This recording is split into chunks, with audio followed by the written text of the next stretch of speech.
And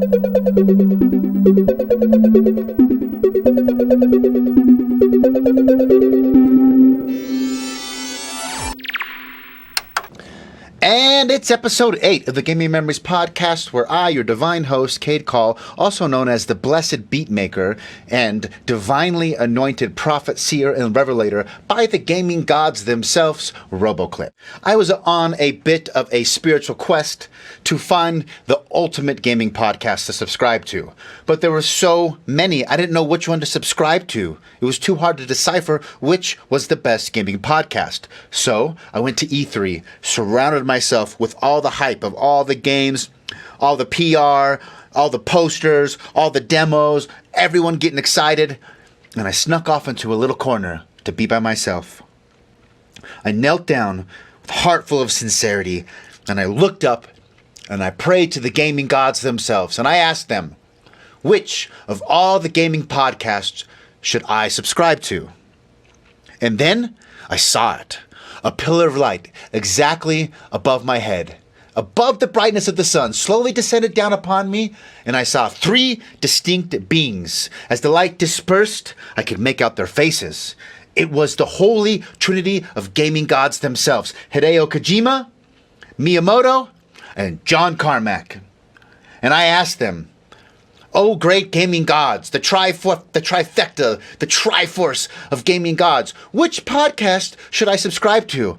And they said, "None, for they are all an abomination." And they spoke together in one, as unison, all 3 voices melding together like thunder from the greatest storm you've ever seen. And then they commanded me, "You shall create the greatest gaming podcast the universe has ever seen." And they instructed me, all that I needed to do was simply find the most interesting people and ask them about their favorite gaming memories growing up. Also, they said, you need to give me all your money and all your women. On this episode of the podcast, we have an amazing guest, one of my dearest, one of my oldest, one of my best friends, who's been my right-hand man for a long time, Omar motherfucking Prestwich. Omar is one of the most legit badasses I've ever met in my entire life. I have seen him transform his life, I have seen him turn himself around, and I have seen him accomplish all sorts of things despite overwhelming pressure and pushback against him. Long, long ago, in a galaxy far, far away, before everyone in America was listening to electronic music and EDM had taken over the American market, Omar was spinning on vinyl, throwing some of the most insane parties in my early college days. And he is the one that actually introduced me to some of the electronic artists that inspired me to make beats on my own. You could say Omar is the reason, or the seed, which Roboclip was birthed from. Many of you know me from starting the record label Damson and putting out a bunch of awesome releases. That was all originally Omar's idea. He started Damson. He came up with the name, the logo, the branding. We won a bunch of awards. He has a great design eye, a great taste when it comes to music. He's always into whatever 5 years later becomes the next best thing. He's consistently 5 years ahead of the curve. And last but not least, we'll get into this in the podcast, but Omar is now the social media manager for K-Swiss, the shoe company, and his marketing skills and all of his music skills have been now transferred over to the shoe and the style world. And just like music, Omar always knows what's fresh and coming up in style. We cover a lot of ground on this podcast, starting out with how Omar turned his life around from a perceived failed state and within a year ended up with his dream job working at K-Swiss. We also spent some time talking about how K-Swiss recently made history. They dropped the first ever gaming-specific shoe built for professional esports athletes. We talk about all the extreme sports games that Omar liked growing up. He was way into rollerblading, skateboarding, biking. He brings up the infamous BMX XXX video game that, for those of you who remember, if you got a high enough score at the end of the level, you were treated to an FMV full motion video sequence with a stripper doing a strip dance, and your young self could see some titties. Woo! I had an absolute blast talking to Omar. We had an amazing, fun, and engaging conversation. Make sure to check him out and K-Swiss out on all the social media platforms. Links to those will be in the description. Follow, like, subscribe. Keep up to date with what he's doing when it comes to marketing. Keep up to date with what K-Swiss is doing when it comes to the newest, bestest, dopest shoes. You guys enjoy the show. Cheers.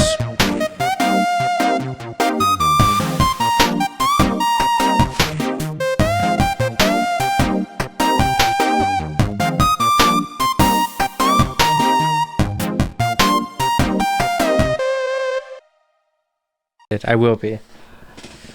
I'm going to be elevated, but I'm also going to be drinking caffeine so I can be elevated but fast. I'll be like Sonic. Sonic the Hedgehog. You know that guy's smoking hella grass.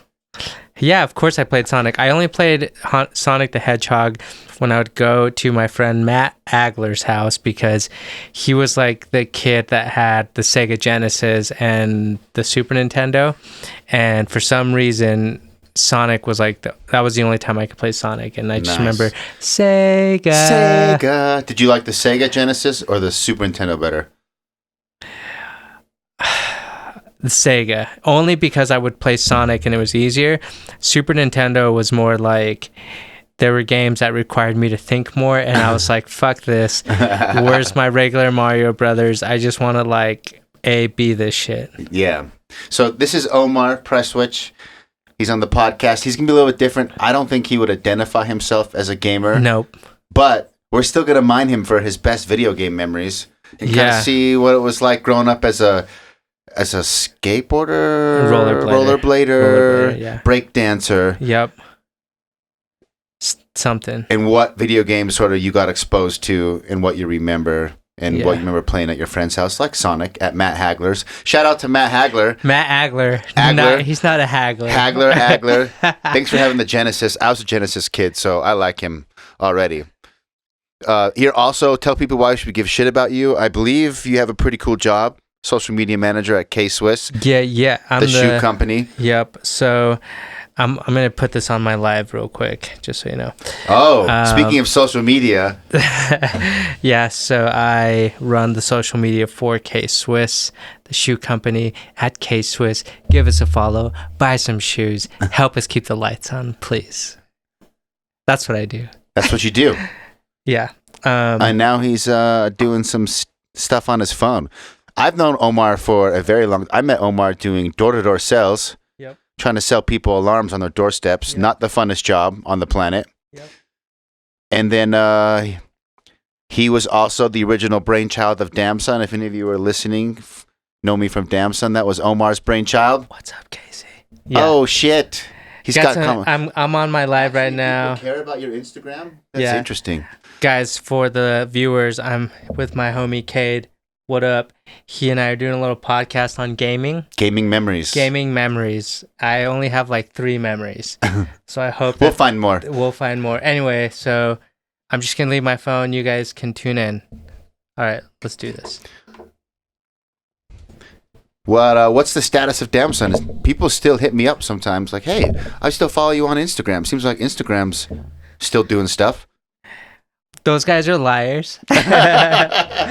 I haven't, like, with Damn Son, when I moved to LA, I just knew that I couldn't do everything. I couldn't work a full-time job, try to do that on the side, work out, and still, keep up with everything.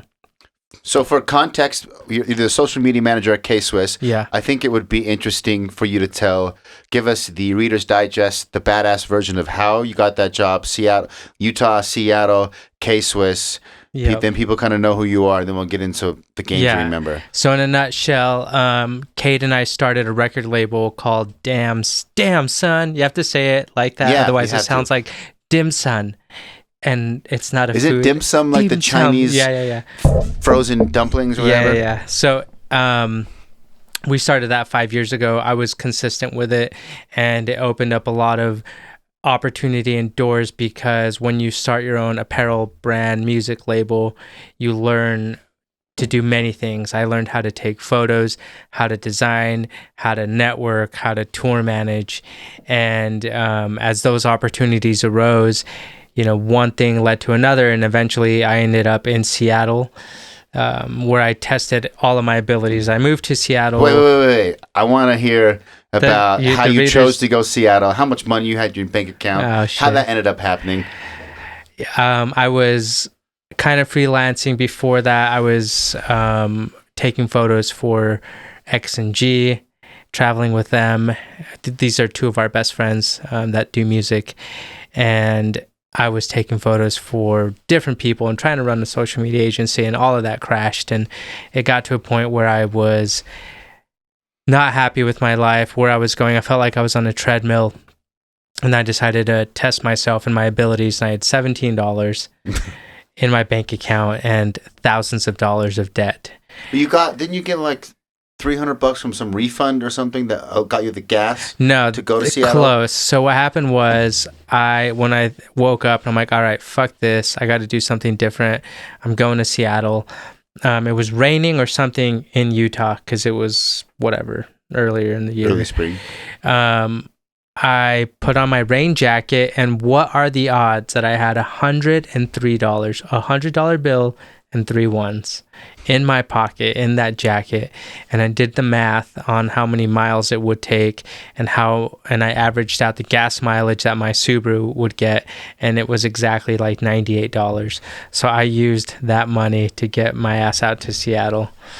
And you drive to Seattle and you get a job in an apartment the same day and drive home. Yeah, and the job wasn't glamorous. It was Chipotle. Yeah. So when the whole reason of moving to Seattle is like, I live by this philosophy that I picked up from a hero of mine named Gary Vee, which is if you're good enough, you will win. And I kept telling myself, like, I'm good at photo and design and marketing, and I can build social media, all these things. But if you're good enough, you can do that anywhere. And I thought, well, let's go somewhere where no one knows me. I've got no connections. And if I'm good, I will win, whatever that is. And so in Seattle, since I had no job and no place, I went to Facebook Marketplace and Craigslist, and I found a little studio that is way smaller than what you have here. I had no bathroom. I shared a bathroom with everyone on my floor.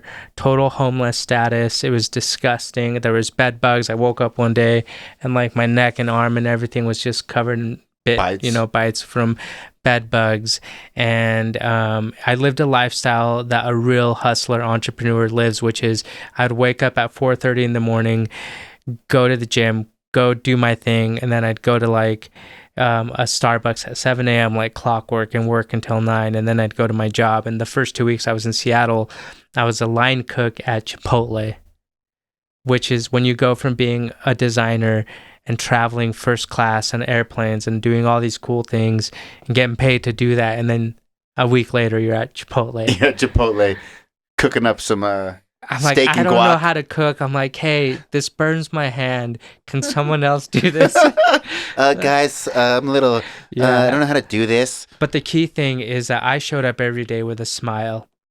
When you're 31, working at Chipotle, smiling, and your boss is an 18-year-old girl, they learn something from you. They're like, why are you so happy? And it was just perspective. It's like, you don't realize how good you have it. And take advantage of like these moments and move forward and always be thankful for what you have.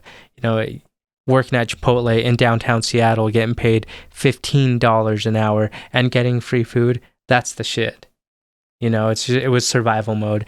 So survival mode, positive thinking, relentlessness in being my best self and figuring out how I can be my best self. That's what really helped me level up in my professional career. That was the mentality and drive that led me to work with K-Swiss, because when you're consistent and you give without expectations and you do things to be your best self and further your whatever you like to do, that's where people start noticing.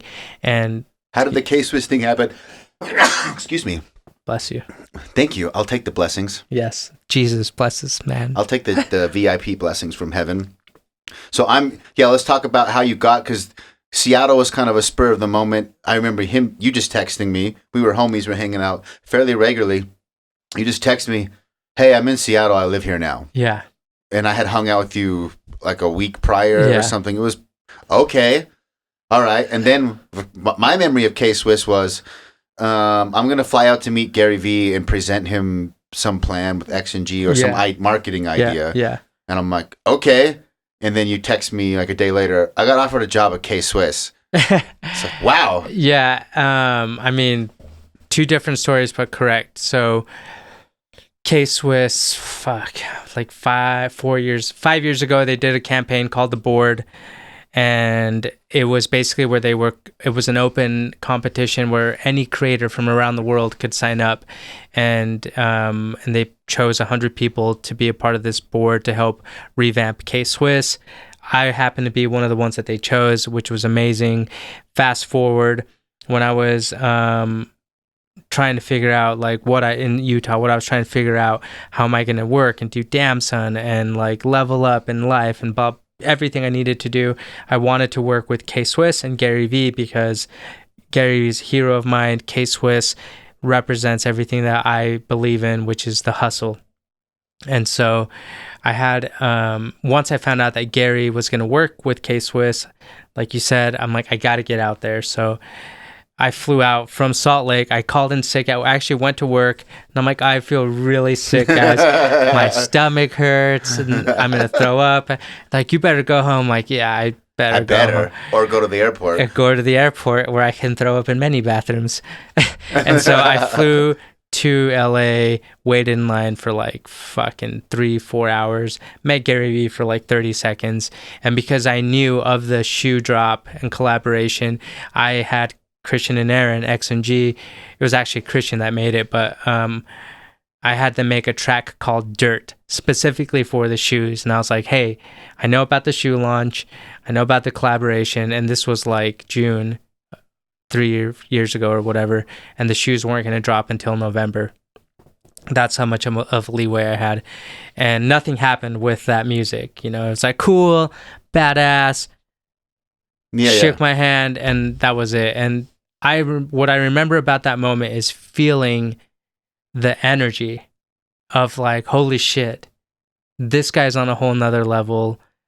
This is a different vibe that I've never felt before, and I wanted more of. And then I flew home the very next morning at 5 a.m. and I was at work at 9, and they had the TV on, ESPN Sports, and Gary was on there, and it was what he recorded the night before. So that's what initially started my whole peak or interest. Fast forward, when I was in Seattle, in Seattle, and then I did K-Swiss, or got offered a job. It was a fluke because I was visiting LA, trying to meet with Barney, and I had this idea where I wanted to pitch a 10-track. Oh, that's what it was. Yes. I wanted to do this thing called Up Next, or Who's Next. I can't even remember the name of it anymore, but it was like Next Up or Up Next. And it was 10 tracks made by, X and G, Whipped Cream, Francis, people that I knew, that I believe in, that were on the come up or are already there. And I was like, look, if even Levitate, if we give them shoes and a budget and have them create a music around how they perceive these shoes, I feel like that would be cool, because that was my world at the time. That's what I knew. Trying to combine your world with the K-Swiss marketing. Yeah, and the entrepreneur thing. Like, when I think of music and when I think of DJs and when you think of Christian and Aaron, like they are all producers that are really trying to make it.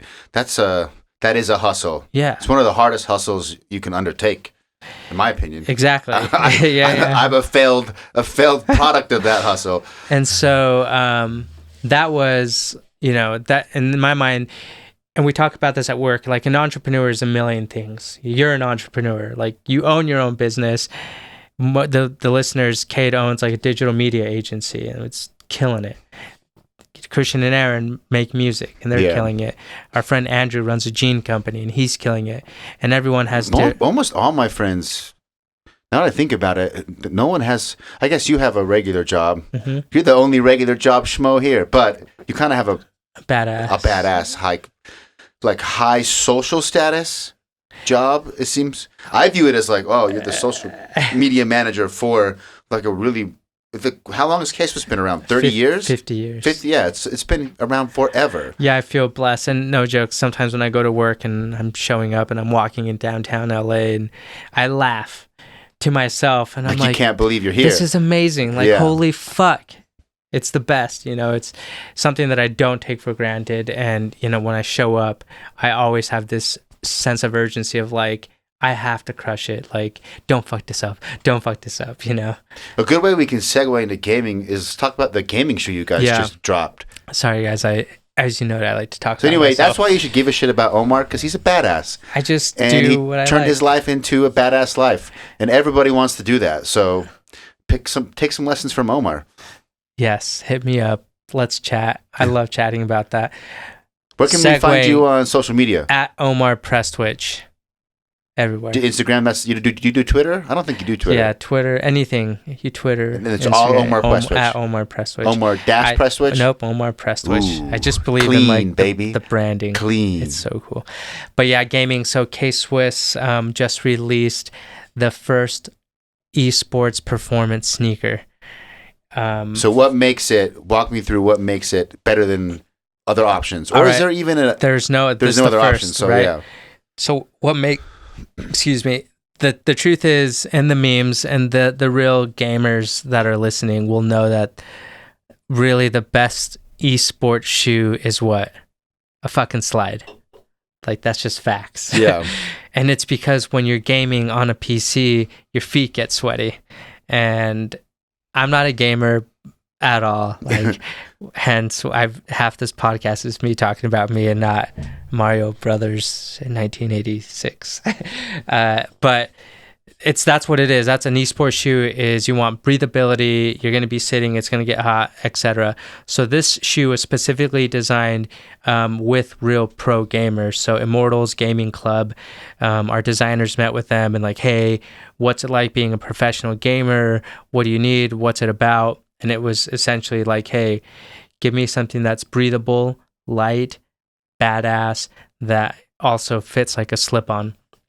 So our designer took an old retro tennis design ventilation system, and so the whole bottom of the shoe has vents. Like, you can look inside of the shoe. It's insane. Nice.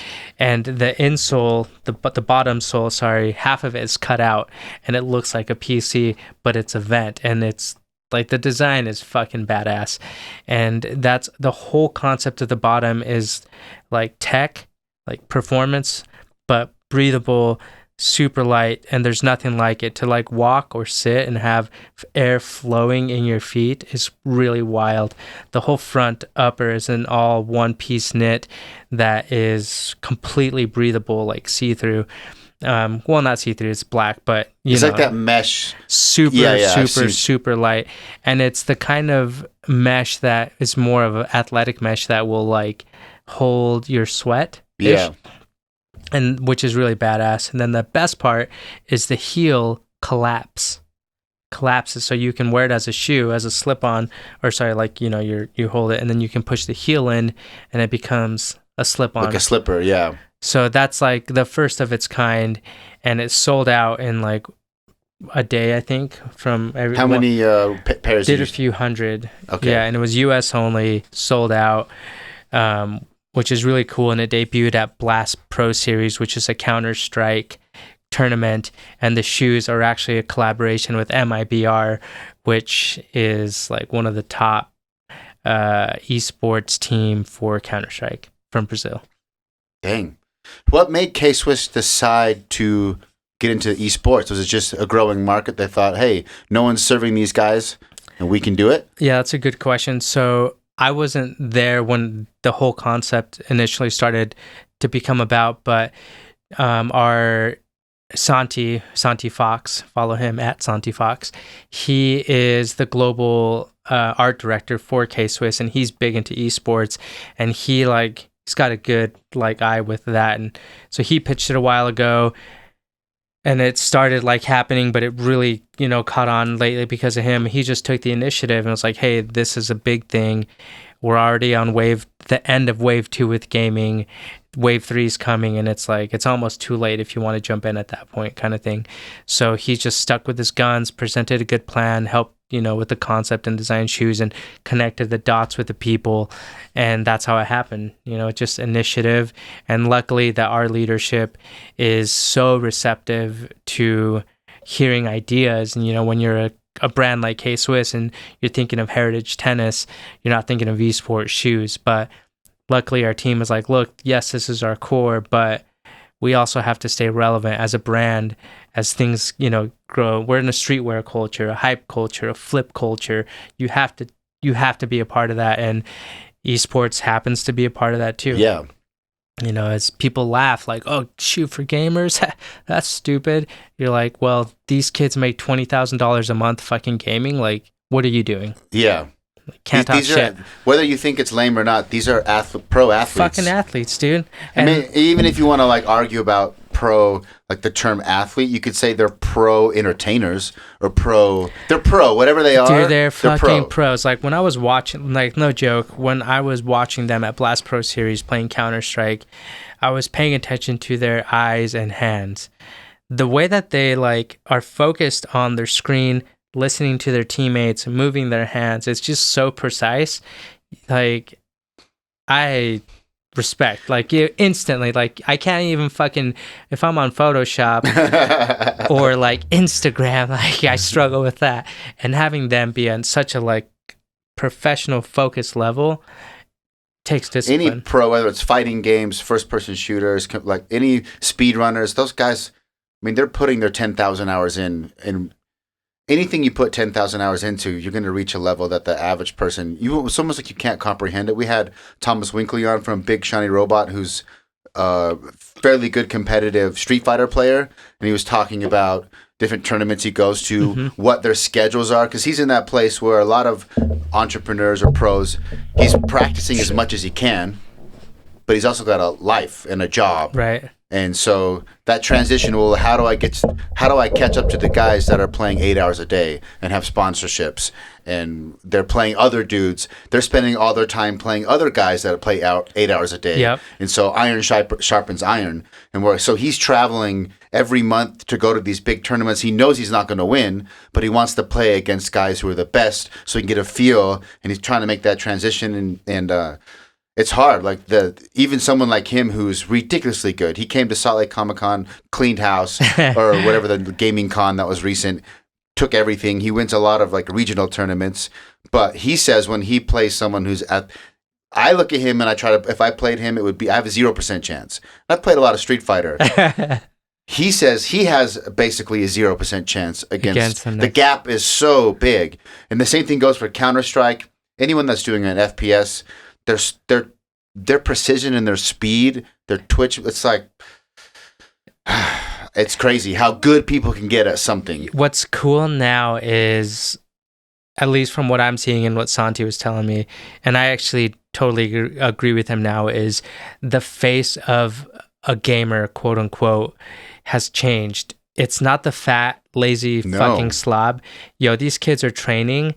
Not only are they training, but like at the Immortals Gaming Club, whatever, or training facility, they like have gyms and personal trainers, and they like look good now. And when I was looking at all the pro gamers, for example, Stewie, he's like, a household name in that world. The kid's like fucking ripped, Well, if you want to be your best, you have to be healthy. Well, we talked about this years ago, literally like 6 years ago, before all of the music stuff happened and you and I were a little bit overweight. You got on the health kick earlier, and it was because we realized that as a DJ, when you're on stage, if you look good, it goes far and beyond. It sells the product better. Yeah, if you look good and if you are working on yourself and you're physically fit, or you look good, you're more confident, and you get the females or males. And then we went on me and Omar bonded over a lot of running, a lot of smoking weed, and a lot of running long distances.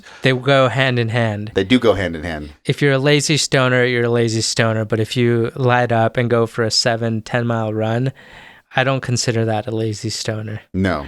Eventually, you're like, I'm not high anymore. What am I doing? How many more miles do I have left? Fuck. So did you, that's an interesting gaming memory, more recent. You got to see these pro gamers play, being involved with the shoe. Yeah. What other pro gaming or high-level gaming have you rubbed shoulders with as a result of the shoe?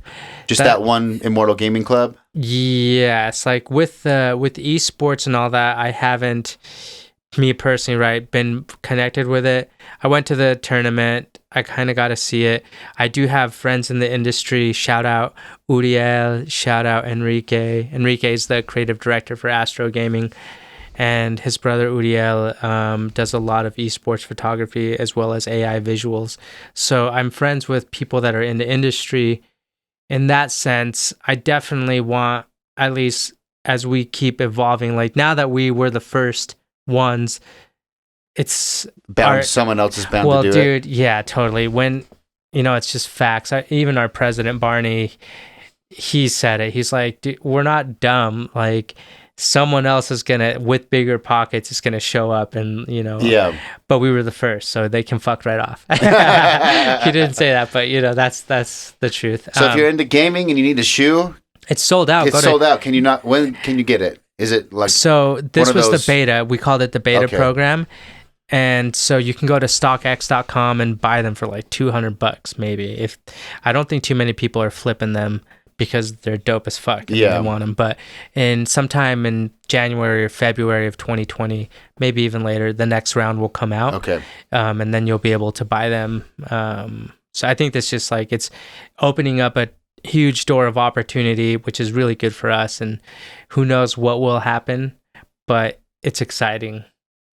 It's pretty badass. So I'll put a link into the podcast description. Yeah. Sometime next year, if you want a dope gaming shoe, K-Swiss has got you covered. We got you covered. What is the very first video game you ever saw? Where were you?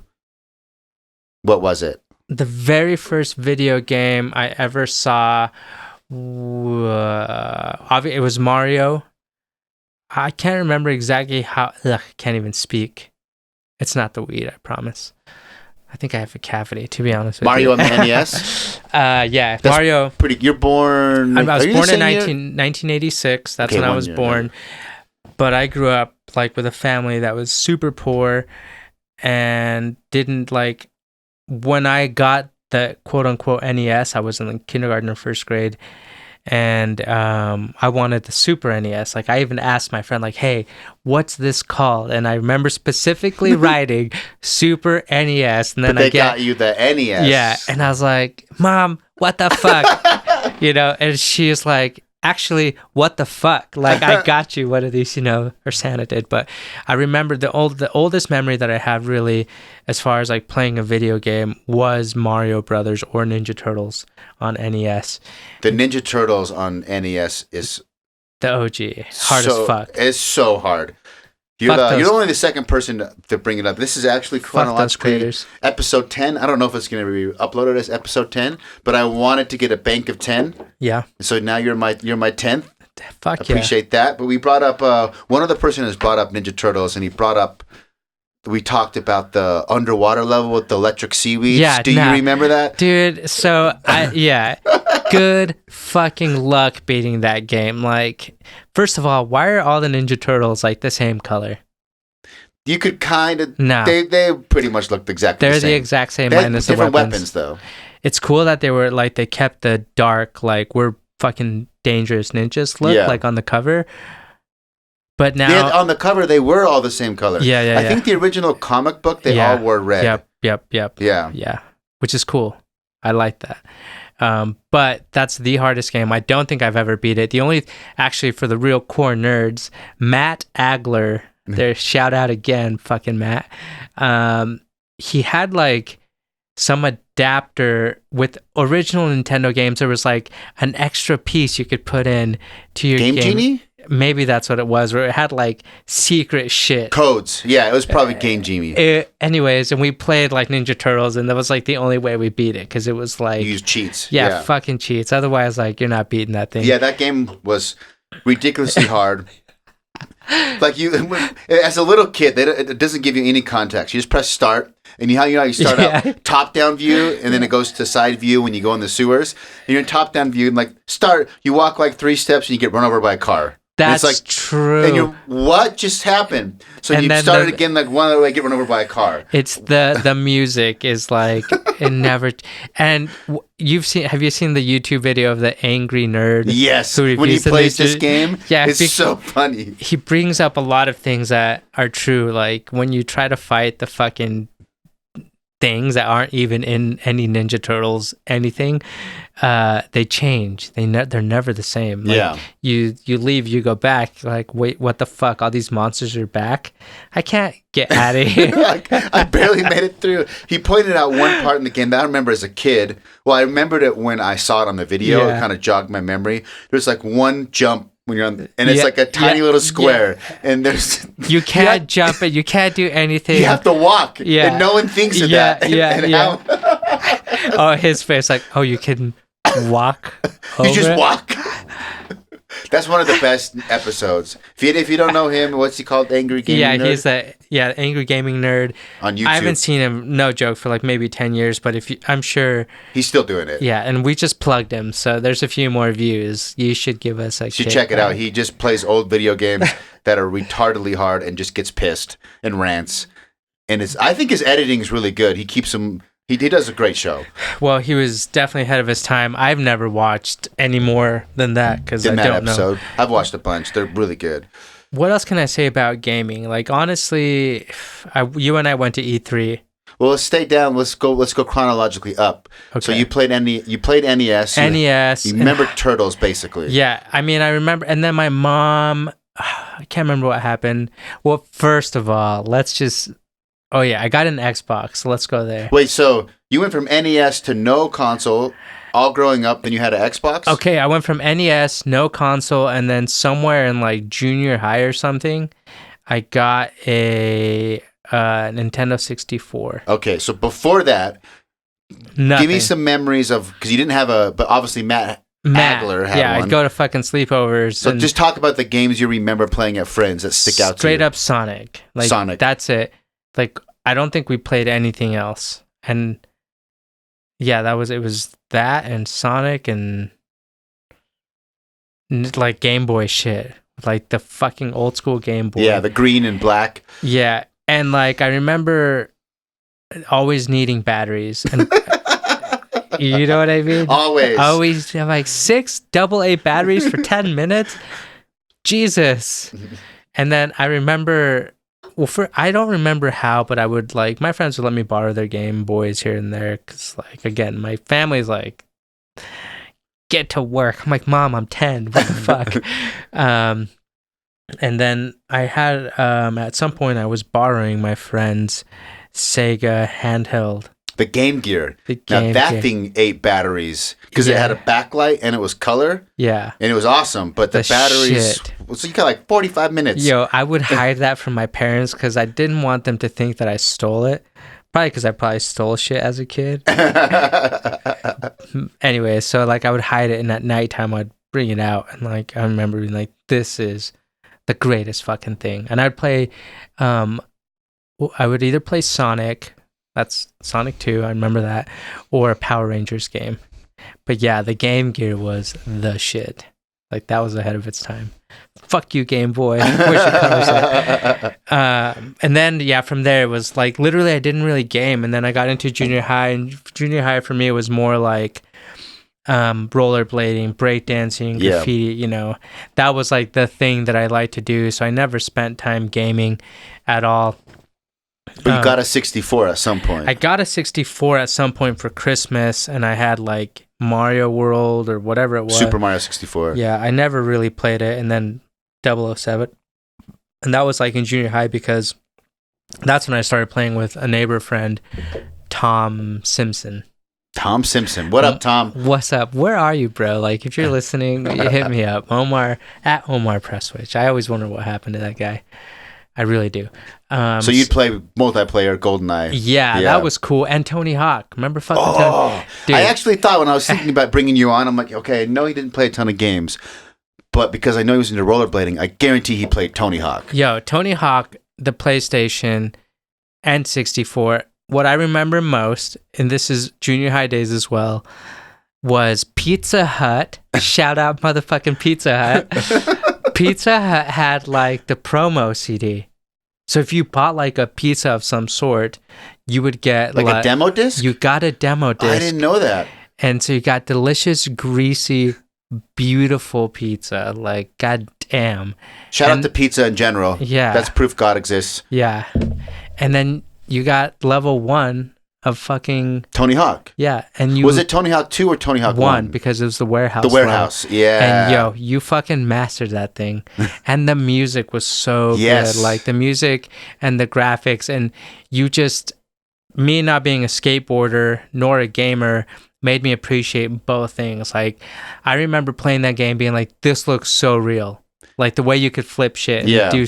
And then I was thinking with skateboarding, I'm like, I don't skateboard, but damn, this is really cool. And the cool thing about that game is what I liked about skater kids growing up, even though I didn't skateboard, there was before the internet. Skater kids always had the dopest music. Facts. Because they would watch the videos, whatever. Somehow skater kids just, all the coolest bands, all the freshest stuff. If you wanted new tunes, go talk to a skater kid. And Tony Hawk, from my memory, I don't know if it is the first game, but it was the first game I remember playing that had licensed, not like its own music, but they licensed songs from bands. And that combination, and some of the bands I'd never heard of. By the time Tony Hawk 2 came out, there was more popular bands, but there were bands I liked. Like, I gotta play a game and listen to Rage. Yeah. Yeah, sold. Let's do it. Let's do it, baby. Yeah. The airport level on Tony Hawk 2 on 64. See, this is classic me. After the demo level, But you know that warehouse level like the back of your hand. Yo, throw me on that right now and I'll fuck shit up. I will Casper slide the shit out of that. What's your favorite trick? Casper? I guess, because I said it. I don't know. Anything I can stick. Is that the lingo? Anything I can stick. So you played, that was PS, so you had a friend that had a PS1. Yeah, and then obviously. Yeah. And I think it was actually fucking Tom again. Okay. He was a skater. So he was like the rebel kid too, and I was a rebel kid. So that's why we became homies. And junior high was wild. And then did you play anything on 64? Or was it just kind of like, no, you didn't really get into it? I never because my family wasn't like, they prefer not to have me game, and so they wouldn't buy me games. And if you can't buy games, you can't play. You can't play games, yeah. And you can't really borrow None them. of your brothers got games? No, because at that time, it was just like me and my sister, and the white brothers weren't into play yet. And when they came in, my dad, he's not going to fucking do that. But then I moved up to Xbox because a rollerblading game came out called Aggressive Inline. And I was like, I gotta get this game because I'm a rollerblader. This is me. And by then, the graphics were way better, fucking crazy. And Halo had just come out, and I was in high school, so friends started playing Halo. What I remember about Xbox, this is what I wanted to get to, because you youngsters with your phones that can just look at porn at any given time, there was this one game called BMX XXX. Yes, BMX. You are the first person to bring that up. Was it Matt Hoffman's BMX XXX? I think so. They took his name off it because it had the codes where you could get topless chicks, basically. Yeah. And so, I remember being like, okay, I have a gaming console, and like I can't just go upstairs to the family computer and look at porn. So if I get this game and I beat these levels, I have 30 seconds of topless girls. Like celebration. Yeah, I remember. So you got good at that game, but you had a strong motivation. Yeah, I got good at like 2 levels, and then that was it. But yeah, shout out BMX. I've said this before in other episodes, but I had a similar story I'm where gonna Google this real quick. I bought a Dreamcast because it had an internet connection. Long after Dreamcast, it was only manufactured for 2 years. They stopped supporting it really quickly. Mm-hmm. So later in high school or maybe junior high, my parents, also very LDS Mormon, there's no internet. We weren't allowed, which makes sense. I mentioned this also before. My dad tried to get internet once. We had Netscape for like a week. Fuck that. And the first thing I did was try to look at boobs. I didn't know about search history or anything. So like 2 days later, my dad's like, "Yeah, we're getting rid of the internet." Why? He's like, "Because I already know you tried to look at porn. We had it for like 2 days." I'm like, damn it, I'm caught. No, I did it. Because at that time, all you had was like Kmart lingerie section, maybe some magazines, maybe... All right, it's funny that we're talking about this because my friend Chris that was giving me a ride, and by the way, to the listeners, one of my new hobbies, because I only have like one hobby, is stand-up comedy. And I want to talk about do a little bit on porn. How hard it was before the internet? Yes, but also, not only was it hard to get it and look at it, because the family computer, the fucking dial-up internet, but when you somehow got a hold of a magazine, you could never hide that shit. Yeah. Yeah. They always found it. Like, how did you find that? We didn't know how the internet worked, or browsers, or... Yeah, I bought a Dreamcast because it had an internet connection, and we weren't allowed to have internet at the house. And somehow I convinced my mom that I needed the phone line plugged into it to like play online, but it wasn't. She didn't know it had like internet browser, and it wasn't Google or whatever. It had its BMX XXX. Retro games, BMX XXX short play. Topless girls doing tricks on bikes. That is so hilarious. Funny. I wonder how many copies of that game was sold just because of desperate prepubescent boys that just needed to see some. Well, number one, here's the cover of number one. Like, that was the cover. Keep it dirty. Yeah, and parents, I'm sure parents were fucking dumb and like, it's just a game, and they're doing that to piss us off. But us fellas were like, hey, somewhere in here, there's a real topless girl, and I want to watch it because I can't go to the family computer. Didn't it? Yeah, it gave you like a movie sequence or something. Yeah, that's what it was. It was a fucking like stripper girl. Yeah, I remember that. And that's what I was trying to find on here on Google. Google, you let me down. Anyway, yeah, I bought a Dreamcast, looked at porn on it. It was like 56K. You wait for each line to drop, and because it was so hard, and I was in my bedroom upstairs. Are you talking about your penis or what?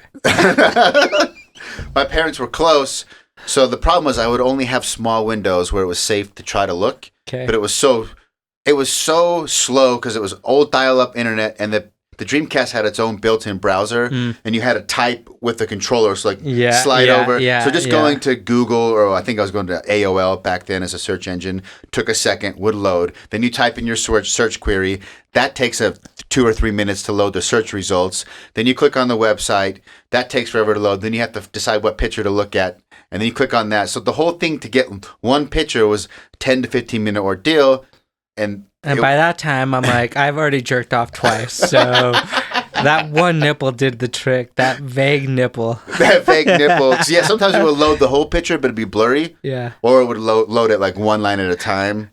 Do you remember when, at least this is my house since we didn't really have like HBO or Showtime or anything like that, but when HBO or Showtime would give you like the free week or a few free nights? No, I did catch some boobs. The static boobs? Through my grandma's cable. Yes. One time. Yes. Battle of the Double Ds. I remember, because it's the first time I saw a boob, like actual boobs. Just one boob. Yeah, it was the whole shebang. For some reason, I don't know if it was HBO. It was Playboy's Battle of the Double Ds on one of the channels my grandma didn't pay for. For whatever reason, it wasn't staticky that day. The stars aligned. God was like, you know what? Cade, I'm going to let you... if your parents won't talk to you about what I've made for you, let Playboy's Battle of the Double Ds. And I remember I saw like like a commercial for it, and I saw the name, and I'm like, it's not blurry. I think this might be... Oh! And I just remember like it was the greatest day of my life. And that first memory is still pretty vivid because remember, I don't know if you had this. This would be great stand-up material. But when you grow up super religious or Mormon or whatever, I never felt boobs. You never had sex. You never really seen boobs. And so when you try to imagine them, you can't. Yeah. Like, you don't know what to imagine. You have an idea of what a boob probably looks like, because I've seen, like, cleavage, and I know I have nipples. My nipples are kind of hairy. I don't know if all girls, like, you don't know, and you definitely don't know what it feels like. So you've tried to, like, beat off, and you can't really fantasize. So when I actually saw a real boob, I was like, that's what they look like? that single image, that first image You're like, ding. I used that for years because that's all the ammo I had. Oh my God. So you would just think about that. I would just think about that because I tried many times to catch that channel unstaticky, but I never got it again, just that one time. But I got a solid like 25, 30 minutes before I remember my grandma came home and had to flip the channel. She was outside or something. But those memories is basically what I used all the way until, almost college, because I never had internet at home. And then I went on the mission. So, like, I didn't really get to see anything other than that one blessing at, like, 13 or 14 years old. Dude, I remember, like, watching Rambo, Jean-Claude Van Damme, and all these fucking fight movies, and they all had boobs, and I must have missed that. I never saw Rambo. I did see there's a movie called... Well, Rambo I don't think had it, but, like, you know, those fucking movies from back in the 80s was sometimes you're fucking and smoking. They were pretty loose on, like, it would be, I saw the creature, if you're, well, you have internet now, so kids don't matter. But if I were to tell my old self where to find something, PG movies from like the 70s and the 80s, for some reason, they would have boobs in them. And I remember my dad rented me Creature from the Black Lagoon because that was like an old classic movie, and he was thinking it was old. He saw it as a kid, and he had forgot. There's like a full-on scene, like a nude. They skinny dip together and make out. Yeah. And it's and I'd already seen the stuff on my grandma's, but he bought me that or rented it for me. And I remember thinking, oh, this is PG. He has no idea. This is no idea. And then I saw a few more. And it doesn't surprise me that Rambo. You're going back and you're like, actually, Dad, I'm going to put this in my room. Jimmy, I really like this movie. We should get it. It should be part of our library. Let me see that dragon. What was it? Demon? What was the movie? Creature from the Black Lagoon. Creature from the Black Lagoon. I want to say it was in the late 70s, early 80s. Dude, I'm fucking Googling this. You should look it up.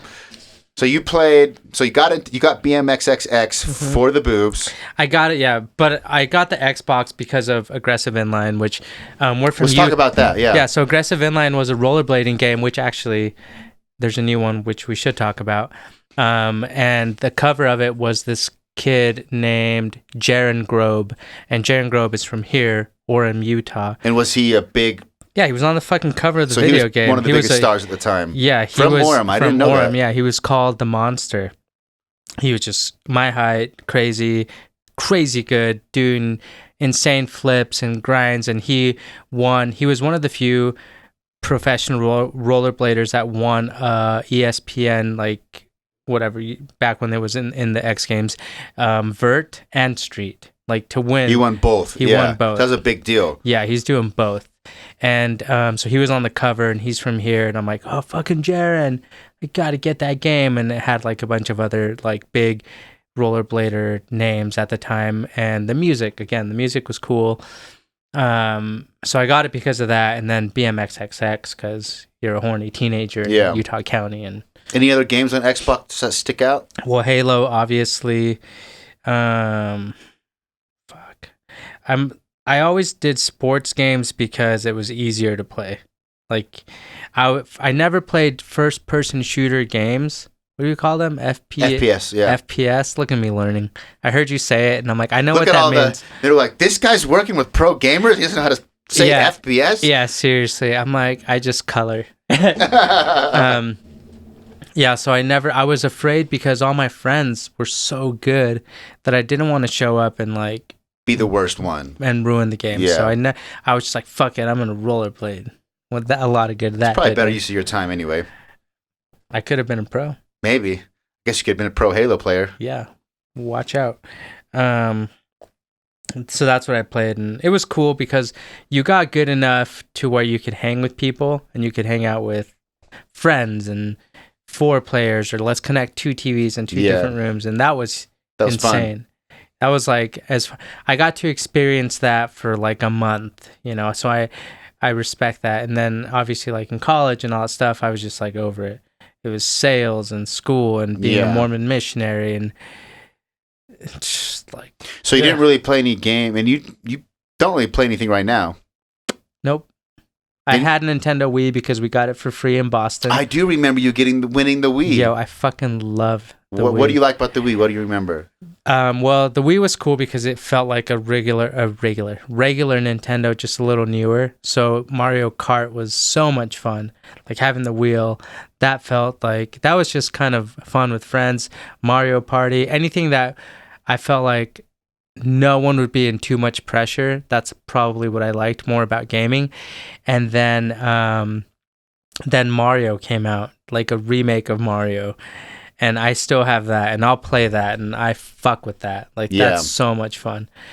That's what I like about the Wii, and probably Switch when I do play it, because I have been playing the Switch. You have a Switch? I don't have it yet, but my friends do. Okay. I've been playing, like, that thing is the fucking shit. It is awesome. You've been playing the new Super Mario. I played Smash on it. Ah, yeah, baby. And Mario Party.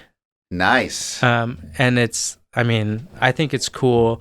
I definitely now I'm considering, because I don't own a TV, you know that. Like I don't like distractions because I'm already distracted as it is.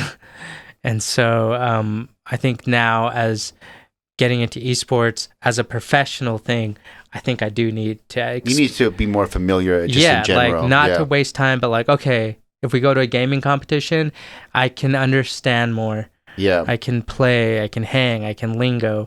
That's what I think I should do. Not a bad idea. But yeah, that the Wii and Mario, and I just like the nostalgic feel of how simple a game can be. Simple yet not boring. You can do it over and over and over. Yeah, and it's just like, and I love Dr. Mario too. Like that's my shit. But if it's like, hey, I can smoke and play a video game. Well, you can do that with other video games. I promise you. I'm a living example. You're a living example. But so you play Dr. Mario on the new? I'm on the Wii and on the regular. I'm not joking. I'm really, really, really fucking good at it. It got to a point where I would play level 20 just to start out and try to beat it. And I think I beat it a couple times where like... You start out pretty much stacked all the way. You're stacked. Yeah, it's like I only did it once or twice where I cleared the whole fucking board. But I love just the problem-solving aspect. You know what? I forgot. Now I'm remembering something in Boston we were selling. We ended up playing Dr. Mario, and I remember thinking, Omar doesn't game. Somehow in some group setting, we played Dr. Mario. Now I remember being like, oh, he doesn't game, but he's stupidly good at Dr. Mario. That's the one. You know who else is good at Dr. Mario? Nate Nelson. Yeah, we would game. I think that's what it was. You two were talking shit, maybe. Yeah. And then you played some Dr. Mario, and I thought I could hang. I couldn't hang with any of you. Not even close. Yeah. Fuck you, Nate. You were so good. Yeah, because Nate and one of his girlfriends would play it all. And Nate's not a really big gamer either. But Dr. Mario, he would play Dr. Mario all the time. And that's pretty cool. He worked me. He beat you? Yeah. Yeah. Okay. He beat me at the competition stuff, but I doubt. I'll call you out, Nate. If you can prove me wrong, prove me wrong. But I don't think he has yet to beat level 20 by himself. Okay. Solo. That's like, all right, you're a nerd at Dr. That's a Mario. trophy. That's a bragging point. Yeah, dog.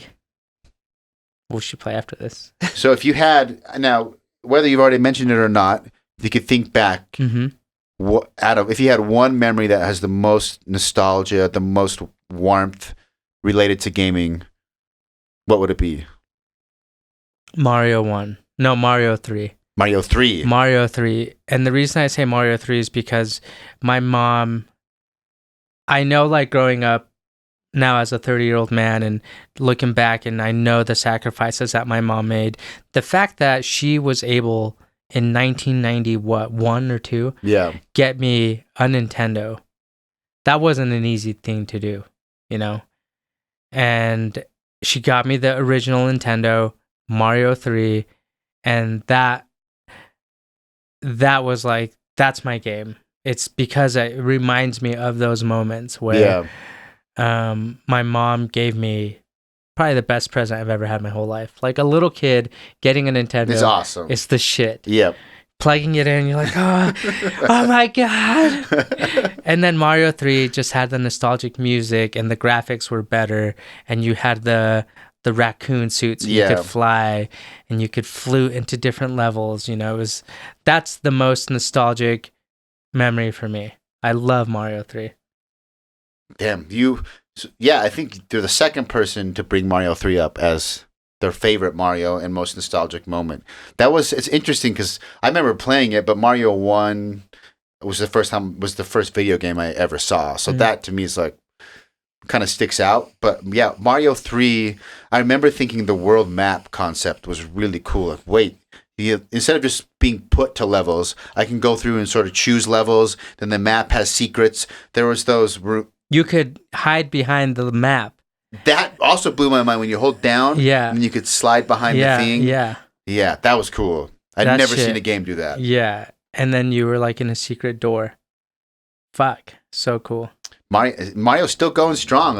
I own stock in Nintendo, and they've only made me like $5, but hell yeah. Hell yeah, Nintendo. Thanks, Nintendo. You're not dying. Sweet, man. Well, that's pretty much it. Where can people again find you on social media? Omar Prestwich. Omar Prestwich, at Omar Prestwich. I was having such a good time. I'm bummed that we have to cut it off. We can keep going. No, we have to talk about video games. I don't know when my kids are going to wake up. So my kids are asleep and my wife is... How about this? We can just stop it here, keep recording, and if you hate it... We don't have to stop. We can just keep recording, but we can finish whenever. Well, we're just chatting. I did want to talk to you about... Hand me one of those rock stars. This coffee thing is weak sauce, bro. You already drank the whole thing? Yeah. Okay, Omar Prestwich, just so you guys know, I don't know if the caveman nitros, if you ever listen to the Rogan podcast, he'll have guests drink one of these and they'll freak the fuck out like they're taking Adderall. Omar just pounded a whole one. It's like, I kind of just feel a little sluggish. Can I have a rock star on top of a caveman nitro? But it doesn't surprise me now that I'm thinking about it. You are the energy drink king. I love energy You probably drinks. have your poor heart. I will say this though, like when I moved to Seattle, I stopped drinking energy drinks. Even in LA, I don't drink them as much. And I think it's because in Utah or when we did door-to-door sales, it's so easy to get one. It's a thing you do. Yeah. It's more cultural, whereas because people can't drink coffee, so yeah, it kind of becomes the cultural thing to, hey, let's go get energy drinks. Fucking Mormonism, dog. That shit is so whack. You can't drink coffee, but get yourself an energy drink that will completely give you a heart attack. Well, you haven't had a heart attack yet. That reminds me of, Facts. It's not a gaming memory, but one time me and Omar went to run stairs. I was like, hey, I got this really badass stairs. It's good. It's like one of the best workouts ever. It's a stairwell in Provo, Utah that has 3 sections. It's 110 stairs? It's like 110 stairs or whatever. We run it like once or twice or 3 times together. And then Omar's like, he kind of plays it cool. Like, I'm just going to lay down and catch my breath. Like, okay. I don't think anything of it. I'm running this. I wanted to do 6 sets was my usual thing. I think I finished the 6 sets and I come down and you're still just laying there on the ground. Dying. I'm fucking dying. He's dying and he like, hey man, what's up? And the first thing comes out of your mouth was like, can you take me to the hospital? Like, what are you talking about? It's like, I don't know. Something is wrong. Yeah. We take you to the hospital. Like, I carry you. You're like blacking out. I thought I was going to die. I remember that because I'm like, holy shit. All I've had today is energy drink and 7-Eleven pizza. And not only that, but we smoked hella weed before. Yeah. And I was just so high when we got to the fucking stairs and I'm sprinting. Like, I'm high and I'm sprinting 100 fucking stairs 3 times in a row. My heart's racing, like, and I'm like, oh my God. I need to catch my breath. And then when I couldn't breathe, that's when I was like, start freaking out. Hey man, like, we got to do it. I remember getting to the ER, sitting with you, and they're asking you questions, and they're like, so what have you eaten today? You're like, I've had 2 rock stars and a slice of pizza. And she like looked at you. She's like taking your heartbeat or your blood. I can't remember what she's doing. And I remember they can't say it, right? Yeah. But her face was like, you fucking dumbass, wasting my time. You're in here because you got super high and you drank 2 rock stars and ate a pizza. Like, it was hilarious. Well, I legitimately thought I was going to die. And I remember, you can correct me if I'm wrong because you're the only one there. But when you were helping me and I thought I was going to die, 2 things came to my mind. Number 1, this is true. I asked myself, hey, if you're about to die, are you okay with everything? And I told myself, yeah. Like, that was the weirdest moment where I was like, if I die, it's okay. I'm cool. And because that thought came to my mind, the thing that came out of my mouth to you was, I'm sorry that you have to be the one that has to be here for this. Do you remember that? I think I do remember you apologizing. I don't know. Yeah, I think I do. Because I was carrying you down the path and you were holding onto my shoulder and you were kind of just talking at me, sort of in and out of coherent. Yeah, I thought you were kind of overreacting until I started carrying you. And then it was like, you weren't there. Like you were slurring your words. And I'm like, oh shit, maybe he really is in trouble. I thought I was like, legitimately, I thought I was going to die. Like, I couldn't breathe. I couldn't see. Like, everything was like either super white or black. And that's when I was like, hey, when people say like, come to Jesus. I remember just thinking like, no, everything I believe in, I'm fucking like, this is it. If I die, and I told you, I was like, I'm so sorry that you have to be here for this. Tell my mom that I love her. That was like, what I just like, this is it. If I fucking die, my bad. That's the only time I've ever had like any heart things because of energy drinks. Yeah. Shout out Rockstar. Thanks for the potential heart attack or aneurysm or whatever that was. But yeah, then, moving to Seattle and whatnot, it's, I don't know if it's just I got more into like the idea of coffee and how that's a culture thing as well. But I just stopped drinking energy drinks. And gamers drink a lot of energy drinks. Yeah, they do G Fuel though. Shout out G. Dude, this whole thing is just one giant ad. It's like we work in marketing.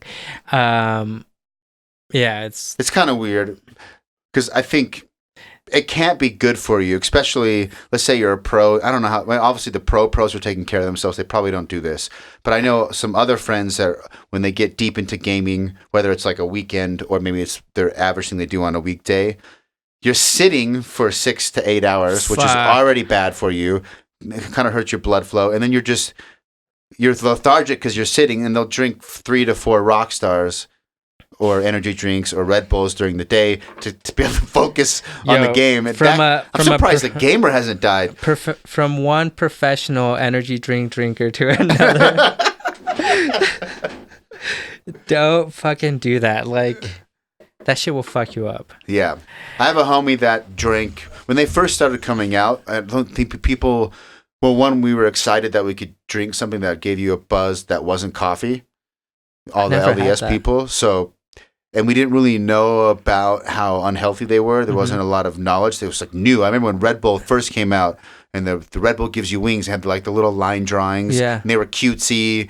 Yeah. And I just didn't really think of this. Oh, it's an energy drink. Yeah. And I just assumed because it's on the shelves that the FDA or whoever regulates our food has done their due diligence, which, newsflash, they don't. There's all sorts of bad things on our shelves. We just had faith in the system. And we're drinking them all the time. And I had a friend that worked with me at Ernie's that got way into it. And he was drinking 2 to 3 a day as his just normal drink and not drinking a lot of water. That's because they're so good. They're so good. And he did that for over a decade, and he ended up getting colitis. And then that spiraled into more problems, and he had to get parts of his intestine taken out. And it, like, other things happened, but what he told me is the doctor said the downward spiral probably started happening because of the high amount of energy drinks and no water.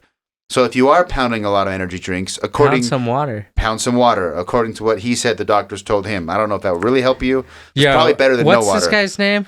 Bryce, what the fuck?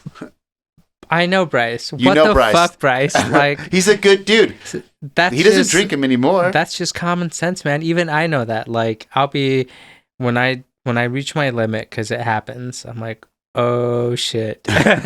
Like, my head hurts. I'm getting a migraine. I fucked. And this is the moment where Omar realized he fucked up. And do you have a memory with, like, speaking of energy drinks and partying, do you have a memory when you did play Halo, like a crazy, like the best time you had a LAN party, something crazy happened, people getting in a fight, nothing like that? No, I mean, the only thing, I only have, a couple vague memories, because memories are, as one of Joe Rogan's podcasts says, and I love about it, he says that memories are just memories of something. Memories. You don't really remember what happened. You think of the moment that it happened. Like right now, I'm thinking of the time of the last time I gamed all night with friends, high school. But I'm also thinking of the times I've shared this story. So I don't know how much of it is. No one's going to call you bullshit, so you can make it up for all I care. Well, I just remember we stayed up all night playing. I don't remember any energy drinks. Maybe Mountain Dew. I don't fucking know. It was just that was like a big soda. one because of caffeine. You could, But I didn't understand that. I was just doing what they were doing. So because I grew up on the farm, my dad, my family, that's not a thing I grew up with, but you did, and the people that lived in a quote unquote city did. Yeah. So to them, they that was just, they probably understood that, and I didn't understand that. But we played all night, and then the next day we had church because, Jesus, Sundays. And I remember just being so tired. So tired. And by the way, if you've never been to a Mormon church, it is excruciatingly boring. Because it's not rock band. It's not. It's straight It's very talk. Quiet culture. Everyone. It's so boring that apparently Jesus changed his mind about how long church had to be. And instead of it being 3 hours that we were used to and had to fucking do, it's now only 2 hours. Which is lucky because I remember as a missionary, first you invite someone to come to church and they're like, 3 hours? Yeah. They would always you want me to do 3 hours? Yeah. And then they would come and do the full 3 hours and get him to come back the second time. Oh, hell no. That was so drab and so boring. Fucking hours. And I tease some of my homies that are still active because people were celebrating in the streets that church was only 2 hours. I'm like, if church is so awesome, why are you stoked it's an hour shorter? Dude, I'm like, hey, if you want to make it even shorter, stop going. Yeah, I saw there was a meme. It was the Morpheus from Matrix. Yeah. And it was what if I told you? And it's what if I told you there was a way to go to 0 hours of church? Dude, it's so weird not being Mormon. And when I talk to my friends at work, or it doesn't matter who I talk to, you're gonna have to definitely up my volume on the pod. Let me see. Talk. No, I'm just looking at my sound wave. Oh no, your sound wave's good. Look, we just got to zoom out. This is you right here. It's actually pretty loud. Okay, good. But no, don't worry about it. Don't touch. But here, you ramble for a second. I need to check on my kids, make sure they're not awake. Will you bring me some water? Some water? Yes. Yes. In exchange for you rambling and keeping it going, talk about games. Talk about I don't know, whatever you want. I'll just talk about. Just talk about stuff. I'll be back. Okay. This is like a radio show. All right, Cade's gone. I've got your time. Yeah, so Cade and I have known each other for well over a decade. Like he said, we did door-to-door sales in Boston, and then we did door-to-door sales in St. Louis, and we became really good homies because we started running together.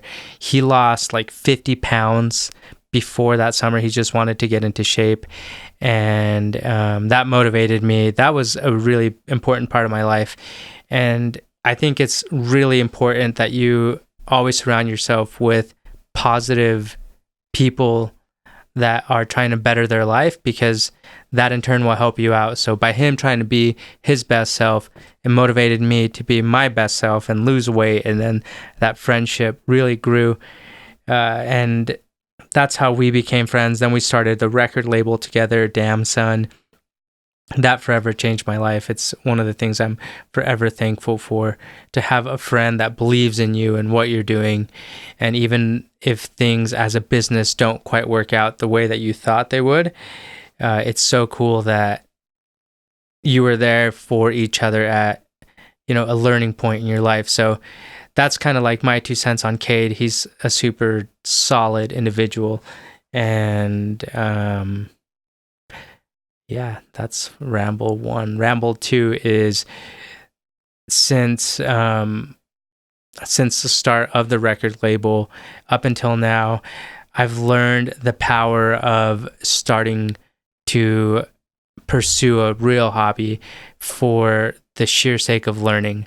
So the record label and the the record label was what started everything as far as creative, to learn how to do graphic design and photography and event planning. That never became my full-time job as I wanted it to be, but it allowed me, it showed me what I'm good at and what I'm capable of doing, and it allowed other people to see it. And so now I always tell people, like, just fucking start a hobby, because you don't know what you'll learn about yourself and some hidden talents, and that is, you can't beat that. Can't.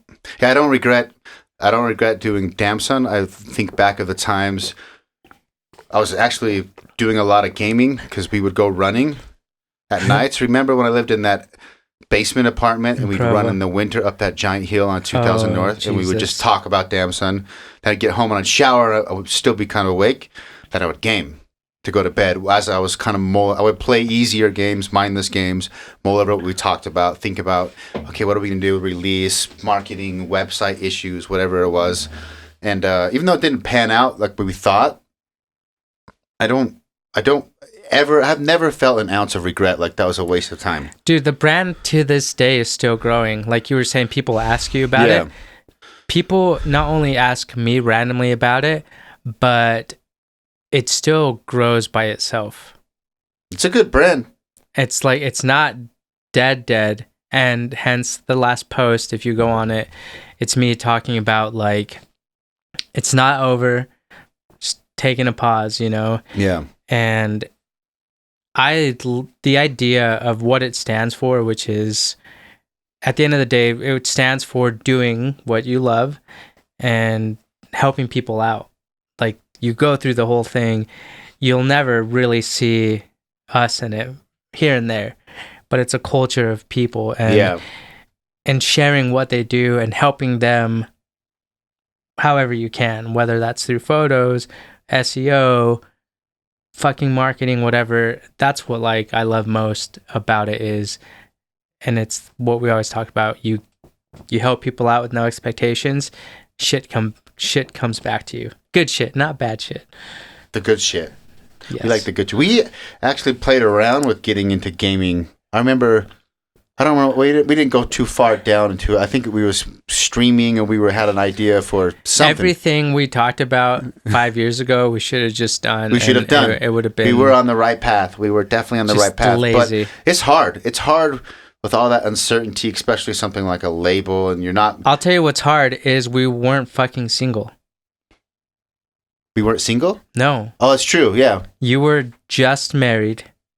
Did we start Damson after I got married? Yeah. Oh, we did. I was married. Yeah, when you called, I first brought up the idea, I was married. And you were married, and I was dating Sammy, and I remember, like, I just thought, business, like, we can do this. Classic mate, like, we fucking got this. I still believe in it to this day, like, especially now with everything that I know and you know. I'm like, it's even more possible now. Yeah. That's what's so wild to think about it. And I look at people that are doing it still that I looked up to back then and where they're at now, and the only difference really between them and me is they stayed with it. They stayed consistent. Yeah. And not that I regret being where I am at K-Swiss and all that, but I always think, what if I would have done it more and more and more? And who knows? The future is, like, untold. The thing, though, that I think about is if you're listening and thinking about doing something or trying something new, going for it and failing, or going for it for a time and then deciding to change directions, is better than never ever trying. Yeah. Because we think, like, what if we would have kept with it? Or yes, but if you would have never tried, that would even be a more of a regret. Yeah. That's why I don't regret it. Because what I can say is, I went all in, it got to a point where, like, well, I'm not making any money. I'm spending all my time and no money, and I need to, like, it's true, I wasn't single. It's like, I got to make money and support somebody else. So I went back and got into marketing. A similar thing, worked my way up into a bunch of different agencies and did my own thing. And now I'm doing my own thing. It's just different than what I initially thought I was going to do as my own thing. But either way, the end goal of being free and working for myself and doing something that I like to do, I don't like marketing probably as much of music. I don't know. But then again, anything when you become professional at it, it becomes a job to some extent. Like I think that if I would have became a professional producer, I would have had to treat it the same way I treat marketing. Marketing in the beginning, it was fun. I'm going to see if I can get this website to rank, see if I can make money. It was all fun. And then it becomes a job, and you just have to accept that there's always an element of that, even if you're quote unquote doing what you love. But the problem now, looking back at it, right, is we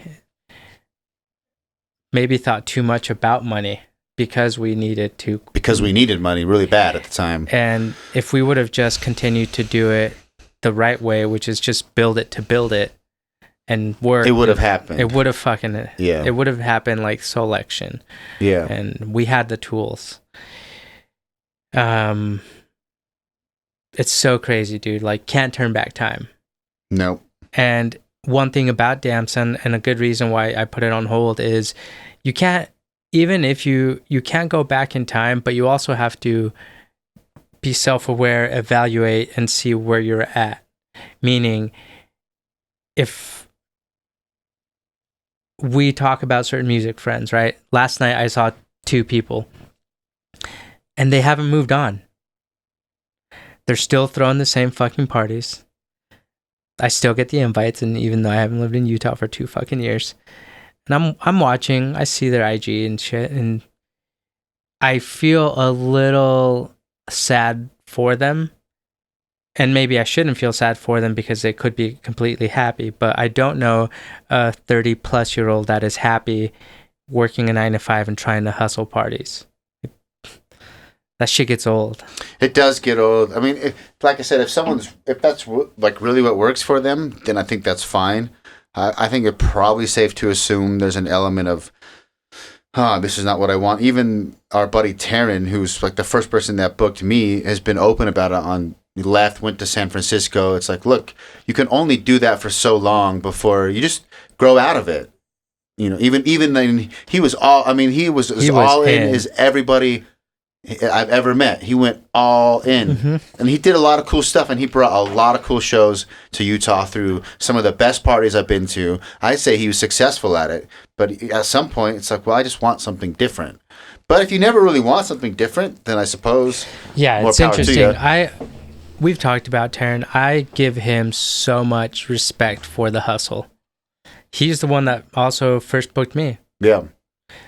And helped us when we first started, you know. No one else did, which is why we've always had that respect for him and his hustle.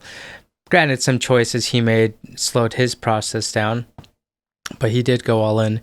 And I didn't know he moved. Hell yeah, I hope he's like doing really good. He seems to be doing well, and he went to Smoke Signals still is doing stuff in Utah. They just posted like a live streaming party. Is that, I don't know. And he's still, like, I see him posting, but he's in San Francisco. Cool. Doing, like, I don't know what he's doing. But, he's working with a cannabis company as, like, a brand rep or a sales rep, which is the perfect fit for him. Perfect fit for him. It's probably better than trying to throw parties. Yeah, you just have to, see where you're at. I mean, self-awareness, dude. Yeah. Like, that, at the end of the day, that's really what it is. There's always a balance between sticking with something or changing gears, and it's hard to know, like, am I not being successful because I'm not really being a professional? Like, sometimes when I think about music, I went all in as the way that I knew how to go all in, but I didn't have a professional mindset because I actually never believed I could make it. I was like, I'm going to try, but I knew that it's a very low, it's the 1% of the 1% that ever make it. That's where you and I differ, though. That's why, like, and I joke about, like, Captain Spock and Kirk. Yeah. You know, like, there's that, well, but for the most part, you know me, I'm like, this can happen. We can fucking do this. Like, when I'm in the moment in my mind and I feel it, I'm like, yeah, let's fucking go. I would definitely have moments when we ran that I felt like that. I thought I had more confidence in Damson than I did in my own music. Because it's a brand that stood for something. Yeah, it stood for something. And I just... It's weird. You're right. If you stuck with it, maybe things would be different. But then if maybe they wouldn't be, and maybe I wouldn't have my own company and have this awesome place that studio, man cave, podcast, video game, music making, like everything I want in one single room.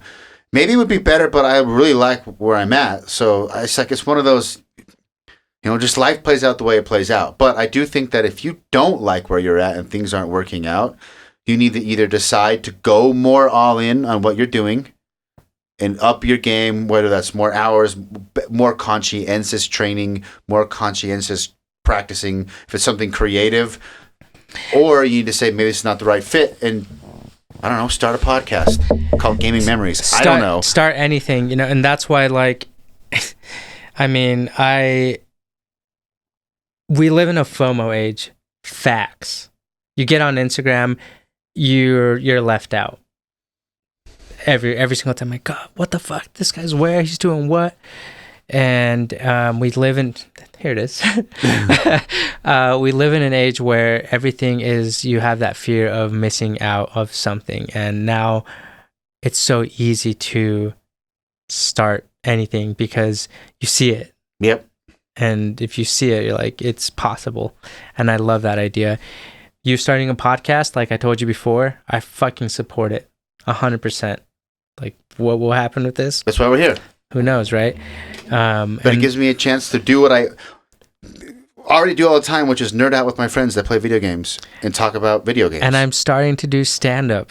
And you're starting to do stand-up. Do you have a stand-up Instagram, or is it just still... Just Omar Prestwich, dude. And that to me is just like, never planned it. It was just like, man, maybe one day. What you should keep doing. And then I'm like, fuck it, You've done 2 sets now? 2 sets. 2 sets. Still a baby, but hey, man. Still a baby. You got to start somewhere. But my kids are going to wake up. Let's wrap this up. All right, let's. Omar Prestwich, Prestwich, no dash, no underscore on all Instagram and Twitter. Check out K-Swiss. If you interact with K-Swiss in any way, shape, or form, you're probably interacting with Omar. Yep, that's me. And if you're a badass gamer with some sort of competitive or channel or vlog or something sometime next year. Or if you know a game that is better than BMX XXX. If you know a game that has better... 2004 nipples. Yes. There's better nipples than BMX XXX. Let us know. And let all the young boy... Well, it doesn't matter. Young boys nowadays have phones. No one has to... That's what a bit you should do. Is something about, like, the fact that you don't have to work for nudity as a 12-year-old boy, it probably makes you not as... They don't appreciate it. They don't appreciate it. You take it for granted. Anyway, follow us. Follow us. See you guys later. And that is a wrap. Shout out to Omar Prestwich for coming up on the podcast. Make sure to check him out and K-Swiss out on social media. Again, all the links are going to be in the description of the podcast. And if you're listening to this right now, it means you listened to the entire episode of the podcast. And from the bottom of my cold, apostate soul, thank you so much. But it's not enough. As I mentioned, I am the ordained prophet called by the holy Triforce trifecta of gods themselves, the great gaming gods Hideo Kojima, Miyamoto, and John Carmack. They have told me to make the best gaming podcast on planet Earth. But part of it is they told me to tell you. It's not me telling you. I'm just the messenger. You don't got to do what I say. You got to do what they say. And they say y'all got to go forth and be missionaries. Tell everyone about the Gaming Memories podcast. Spread the good word of the Gaming Memories gospel. Give me all your money. Give me all your women. And everything will be awesome. After you've completed your missionary work of sharing the Gaming Memories gospel, go home, twiddle your thumbs, and wait for next week's episode because it's going to be a doozy. Next week on the podcast, I have Chase Henson, who is an extremely accomplished illustrator and concept artist who travels all over the country selling art, and a lot of the art that he sells is video game inspired. Until then, I'll see you guys next time. Cheers.